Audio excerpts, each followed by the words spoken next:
Hey guys, in today's quick tutorial, I'll show you how to update all your apps on your iPhone in just a few taps. First, unlock your iPhone and open the App Store. Then tap your profile picture in the top right corner to access your account page.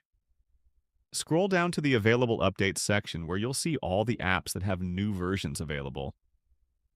To update everything at once, simply tap Update All or update apps individually by tapping Update next to each one. Wait a few moments while your iPhone downloads and installs the updates. To save time in the future, you can enable automatic updates by opening Settings, tapping App Store, and turning on App Updates so your apps update automatically in the background. And that's it. Updating your apps is quick, easy, and helps keep your iPhone running smoothly. If you found this helpful, don't forget to like and subscribe.